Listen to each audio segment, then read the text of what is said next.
നേതാജി സുഭാഷ് ചന്ദ്രബോസ് നമുക്ക് രാജ്യത്തെ സംബന്ധിച്ച് ഏറ്റവും ആവേശം ജനിപ്പിക്കുന്ന ഒരു ദേശാഭിമാനിയാണ്, പോരാളിയാണ്. ഒരുപക്ഷെ ഇന്ത്യയുടെ ഭാഗധേയം മാറ്റിമറിക്കാൻ സുഭാഷ് ചന്ദ്രബോസിന് കഴിയുമായിരുന്നു.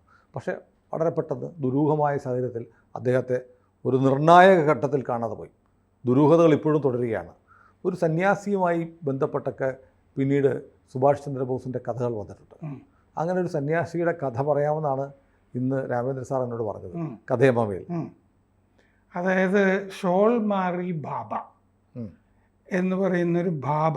ഷോൾ മാറി എന്ന് പറയുന്നത് കൂച്ച് ബീഹാറില് ഫലാക്കട്ട എന്ന് പറയുന്ന സ്ഥലത്തുള്ള ഒരു സ്ഥലമാണ്. അല്ല, ഈ ബാബയാണോ മറ്റൊരു ബാബയായിട്ട് താമസിച്ചിരുന്നു എന്ന് പറയുന്ന അദ്ദേഹത്തിന്? ഞാൻ അവസാനം ഗുംനാമി ബാബ, ഉത്തർപ്രദേശിൽ ഗുംനാമി ബാബ എന്ന് പറഞ്ഞ ഒരാള് സുഭാഷ് ചന്ദ്രബോസ് ആണെന്ന് വലിയ സംശയമുണ്ട്. വലിയ തർക്കവും വലിയ പരിശോധനകളൊക്കെ നടന്നിരുന്നു. ആ ബാബയെ പറ്റി ഒരുപാട് കഥകൾ വന്നിരിക്കുന്നത് കൊണ്ട് അല്ലാതെ ഇത് വേറെ ആളാ, വേറൊരു ബാബ.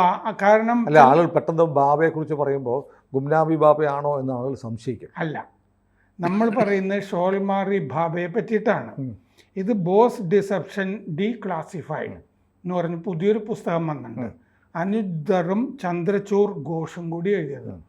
ഈ അനുജ് ദർ സുഭാഷ് ചന്ദ്രബോസ് മരിച്ചിട്ടുണ്ടോ ഇല്ലയോ എന്നൊക്കെ പറഞ്ഞ് വേറെ പുസ്തകങ്ങളൊക്കെ എഴുതിയിട്ടുണ്ട്.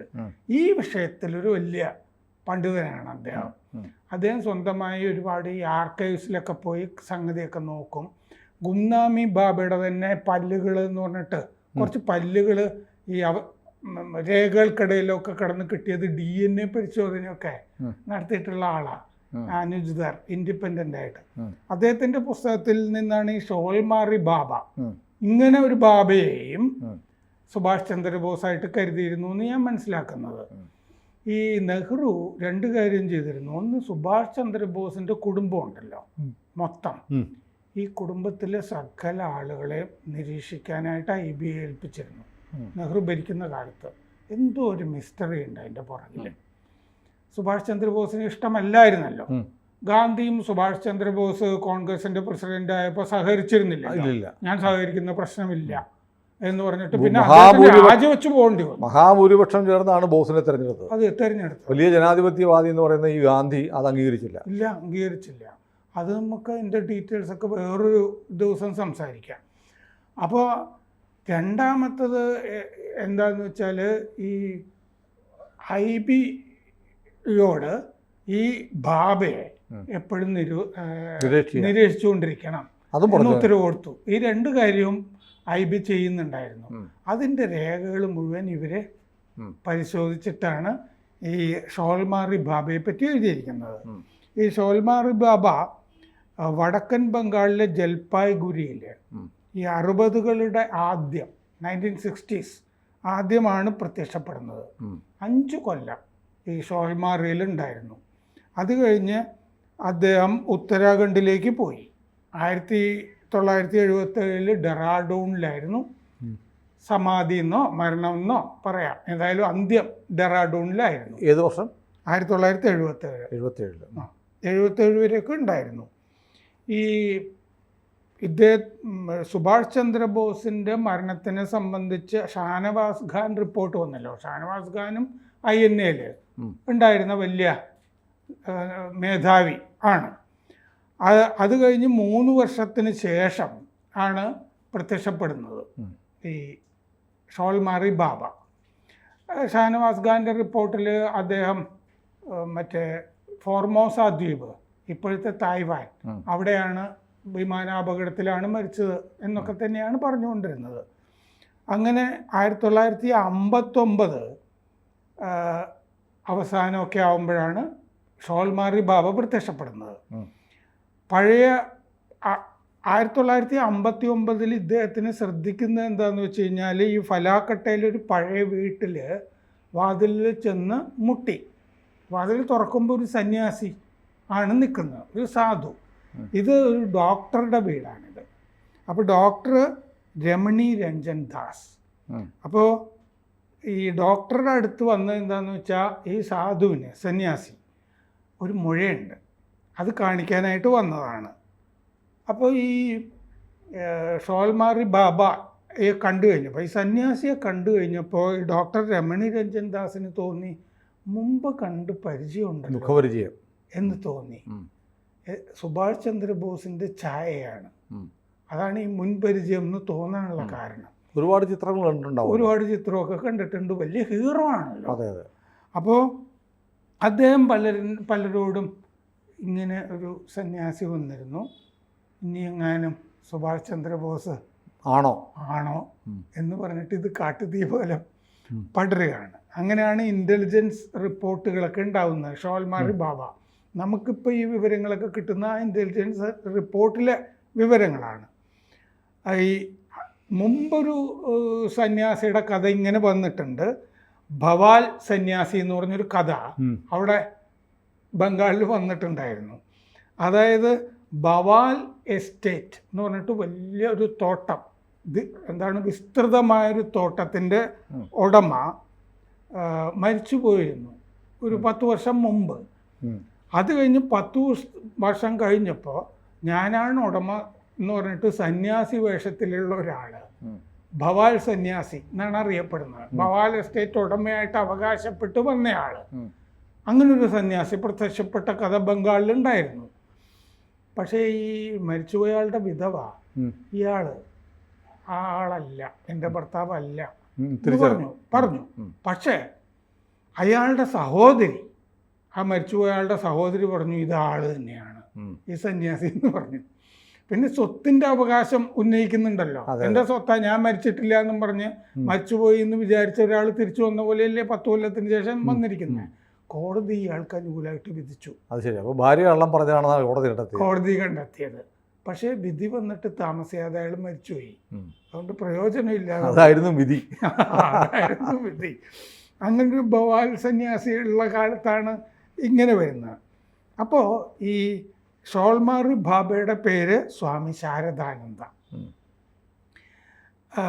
ഫലാക്കട്ടയിലെ ഷോൾമാറിയിൽ ഇയാൾക്ക് ആശ്രമം ഉണ്ട്. അപ്പോഴേ ഈ ഡോക്ടറെ കാണാൻ വരുമ്പോൾ തന്നെ ആശ്രമം ഉണ്ട്. ആശ്രമത്തിന് അതിൻ്റേതായ ഭരണാധികാരികളും ഒക്കെ ഉണ്ട്, അഡ്മിനിസ്ട്രേറ്റർ, ഡെപ്യൂട്ടി അഡ്മിനിസ്ട്രേറ്റർ, അങ്ങനെയൊക്കെ. ഇയാൾക്ക് അത്യാവശ്യം ഇംഗ്ലീഷ് കാര്യങ്ങളൊക്കെ അറിയാം, വളരെ പഠിച്ചിട്ടുള്ള ഒരാളാണ്. അപ്പോൾ പക്ഷേ ഈ ആശ്രമം ഭയങ്കര ഒരു രഹസ്യാത്മകത അതിനെ ചൂഴ്ന്ന് നിന്നിരുന്നു. അതിൻ്റെ അകത്ത് നമ്മൾ കയറണമെന്നുണ്ടെങ്കിൽ പ്രത്യേക അനുമതി വേണം. നേരത്തെ അഡ്മിനിസ്ട്രേറ്റർക്കൊക്കെ എഴുതി മാത്രമേ നമുക്ക് പോകാൻ പറ്റുള്ളൂ. പിന്നെ ആ സന്യാസിയുടെ പടം എടുത്തുകൂടാ, സന്യാസിയുടെ പടം ഇല്ല. നമ്മൾ ചെന്ന് കഴിഞ്ഞാൽ നമ്മുടെ ചിത്രം എടുക്കും. പിന്നെ മുറികളിലൊന്നും താമസിക്കാനൊന്നും പറ്റില്ല. അദ്ദേഹം താമസിക്കുന്ന മുറിയിലേക്ക് ആരെയും പ്രവേശിപ്പിക്കുകയില്ല. ഈ സന്യാസിയുടെ, ശാരദാനന്ദയുടെ അഡ്മിനിസ്ട്രേറ്റർക്ക് പോലും ഈ ശാരദാനന്ദയുടെ മുറിയിൽ കയറാൻ പാടില്ല. അദ്ദേഹം മാത്രമേ മുറിയിൽ താമസിക്കുകയുള്ളൂ. എന്ന് പറഞ്ഞാൽ കിഷ്കിന്ദ കാണ്ഡത്തിൽ വിജയരാഘവൻ്റെ കഥാപാത്രം എൻ്റെ മുറിയിൽ ആരും കയറരുത് എന്ന് പറയില്ല. ഞാൻ കണ്ടില്ല, ആറ് കണ്ടു അല്ലേ? അതെ, ഈ എൻ്റെ ഒരു സുഹൃത്താണ്, കുട്ടൻ എന്നാണ് നമ്മൾ വിളിക്കുന്നത്, വിജയരാഘവൻ. എനിക്ക് വിജയരാഘവൻ്റെ കരിയറിലെ ഏറ്റവും നല്ല സിനിമയായിട്ടാണ് തോന്നിയത്. ഒരു പൂർണ്ണതയുള്ള കഥാപാത്രമാണത്. അങ്ങനെ അഡ്മിനിസ്ട്രേറ്റർക്ക് ആയിട്ടില്ല. വില കൂടിയ സിഗരറ്റാണ് വലിച്ചിരുന്നത് ശാരദാനന്ദ. ബംഗാളി ഇംഗ്ലീഷും നന്നായിട്ട് കൈകാര്യം ചെയ്തിരുന്നു. അപ്പോൾ വേഷം മാറി വന്ന സുഭാഷ് ചന്ദ്രബോസാണ് എന്നുള്ള കഥ വേര് പിടിച്ചു. 1961 സെപ്റ്റംബർ 6 ഈ പോലീസ് നിരീക്ഷണം തുടങ്ങി. ഇതൊക്കെ ഫയലിൽ കാണുന്നുണ്ട്. ഇതിൻ്റെ ഹരിപാദ ബസു, നെഹ്റു, ഈ ഹരിപാദ ബസു എന്ന് പറഞ്ഞ ആൾ ഈ അഡ്മിനിസ്ട്രേറ്ററൊക്കെ ആയിരുന്ന ഇത് ആശ്രമമായിട്ട് ബന്ധപ്പെട്ട ആൾ. അഡ്മിനിസ്ട്രേറ്റർക്കും സംശയമായി, ഇതിന് ബോസോ മറ്റോ ആണോ, നമ്മൾ ഈ സേവനം അനുഷ്ഠിക്കുന്നത് ഈ സന്യാസിക്ക് വേണ്ടിയാണ്, പക്ഷെ അദ്ദേഹം ബോസോ മറ്റോ ആണോ എന്നുള്ള സംശയം അദ്ദേഹത്തിന് വന്നു. അപ്പോൾ എന്നിട്ട് ഹരിപാദ ബസു നെഹ്റുവിനും, പ്രധാനമന്ത്രിയായിരുന്ന നെഹ്റുവിനും അവിടുത്തെ മുഖ്യമന്ത്രിയായിരുന്ന BC റോയ്, ബിധാൻ ചന്ദ്ര റോയ്, അദ്ദേഹത്തിനും കത്തെഴുതി ഇത് ബോസ് തന്നെയായിരിക്കുമോ എന്ന് അന്വേഷിക്കണം എന്ന് പറഞ്ഞിട്ട്. അങ്ങനെ ഒരു അന്വേഷണവും തുടങ്ങി ഈ കമ്പി സന്ദേശം വെച്ചിട്ട്. 1962 ഫെബ്രുവരി 11 ജൽപായ്ഗുരി ഇൻ്റലിജൻസ് ഓഫീസർ അന്വേഷണം തുടങ്ങി. ഈ അന്വേഷണം തുടങ്ങിയെന്ന് അറിഞ്ഞു കഴിഞ്ഞപ്പോൾ ശാരദാനന്ദ എന്ത് ചെയ്തു എന്ന് വെച്ചാൽ ഈ അഡ്മിനിസ്ട്രേറ്ററായ ഹരിപാദ ബസുവിനെ പുറത്താക്കി. അയാളാണല്ലോ ഈ കൊനസ്റ്റ് ഉണ്ടാക്കിയിരിക്കുന്ന ആവശ്യമില്ലാണ്ട്. എന്നിട്ട് ആശ്രമം നിഷേധിച്ചു. ഇത് ശാരദാനന്ദ സന്യാസി തന്നെയാണ്, അല്ലാതെ സുഭാഷ് ചന്ദ്രബോസ് ഒന്നും അല്ല എന്ന് പറഞ്ഞിട്ട് സെക്രട്ടറി രഞ്ജൻ ദാസ് ആണ് ഈ നിഷേധക്കുറിപ്പ് ഇറക്കിയത്. പക്ഷേ ഈ സെക്രട്ടറിയായ രഞ്ജൻ ദാസ് ഈ പത്രക്കുറിപ്പ് ഇറക്കിയ ആളുടെ അച്ഛൻ പോലീസിനോട് പറഞ്ഞു ശാരദാനന്ദ സുഭാഷ് ചന്ദ്രബോസ് തന്നെയാണ് എന്ന് പറഞ്ഞു, സെക്രട്ടറിയുടെ അച്ഛൻ. പിന്നെ അന്വേഷണം തുടങ്ങി. 1962 ഫെബ്രുവരിയിൽ INA മേജറായിരുന്ന Satyabhushan Gupta, INA Indian National Army ബോസിൻ്റെ, അതിൽ മേജറായിരുന്ന സത്യഭൂഷൺ ഗുപ്ത പറഞ്ഞു ഇത് സുഭാഷ് ചന്ദ്രബോസ് തന്നെ എന്ന് പറഞ്ഞു. INA ഞങ്ങൾ എത്ര തവണ കണ്ടിട്ടുള്ളതാണ്, അത് അദ്ദേഹം തന്നെയാണ് ഇത് എന്ന് പറഞ്ഞു. ബംഗാൾ വോളണ്ടിയേഴ്സ് എന്ന് പറഞ്ഞ പഴയ തീവ്രവാദി സംഘടനയുടെ നേതാവായിരുന്നു ഈ സത്യഭൂഷൺ ഗുപ്ത. ആ കാലത്ത് തന്നെ സുഭാഷ് ചന്ദ്രബോസിനെ അദ്ദേഹത്തിന് പരിചയമുണ്ട്. തീവ്രവാദികളുമായിട്ടൊക്കെ ഇടപെടുന്നുണ്ടായിരുന്നല്ലോ സുഭാഷ് ചന്ദ്രബോസ് ആദ്യകാലത്ത്, ആയിരുന്നു. അപ്പോൾ അങ്ങനെ ഇതിന് വിശ്വാസ്യത കൂടി, ഇദ്ദേഹം കൂടി പറഞ്ഞു കഴിഞ്ഞപ്പോൾ. അങ്ങനെ ആശ്രമം അസിസ്റ്റന്റ് അഡ്മിനിസ്ട്രേറ്റർ കോപ്പ് ഗൂർ ബക്സ് നിരസിച്ചു. 1962 ഫെബ്രുവരി 27 വീണ്ടും നിഷേധക്കുറിപ്പ്. ഇത് ശാരദാനന്ദ മാത്രമാണ്, സുഭാഷ് ചന്ദ്രബോസ് അല്ല. 1962 ഏപ്രിൽ ഒരു പൊതുസമ്മേളനത്തിൽ ഈ മുമ്പ് അഡ്മിനിസ്ട്രേറ്ററായിരുന്ന ഹരിവാദ ബാസു പറഞ്ഞു എനിക്ക് തെറ്റുപറ്റിയതാണ്, അത് സുഭാഷ് ചന്ദ്രബോസ് അല്ല. അങ്ങനെ പറയുമ്പോൾ അയാളുടെ കൂടെ നിഹാരാന്തു ദത്ത് മജുംദാർ, സുഭാഷ് ചന്ദ്രബോസിൻ്റെ ഒക്കെ സുഹൃത്തായിരുന്ന നിഹാരേന്ദു ദത്ത് മജുംദാർ ഉണ്ടായിരുന്നു.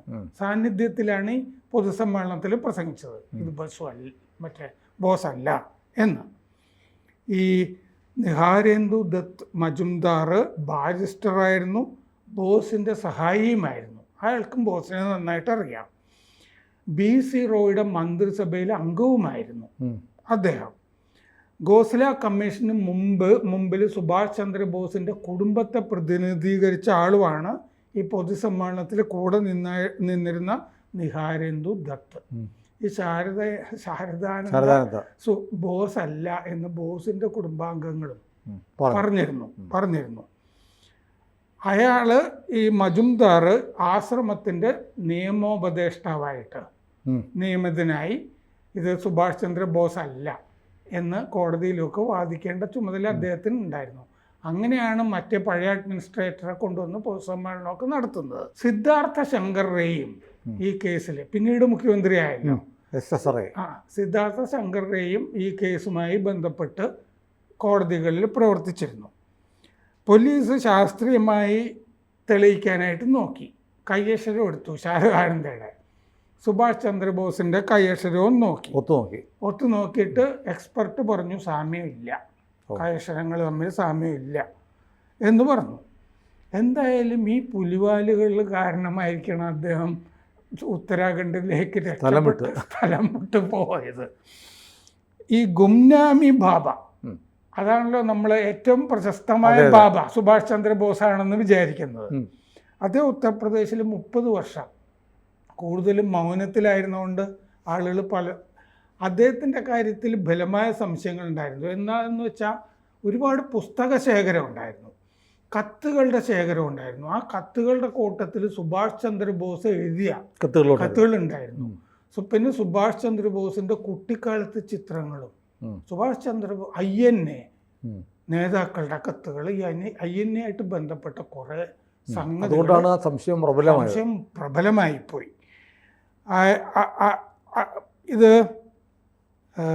1945 ഓഗസ്റ്റ് 18 മറ്റേ ഫോർമോസയിലെ വിമാനാപകടത്തിൽ കൊല്ലപ്പെട്ടു എന്ന് പറയപ്പെടുന്നത്. ചിതാഭസ്മം അവിടുത്തെ ഒരു ക്ഷേത്രത്തിൽ സൂക്ഷിക്കുന്നൊക്കേണ്ടത് പിൽക്കാലത്താണ് തിരിച്ചു കിട്ടുന്നതും ഒക്കെ.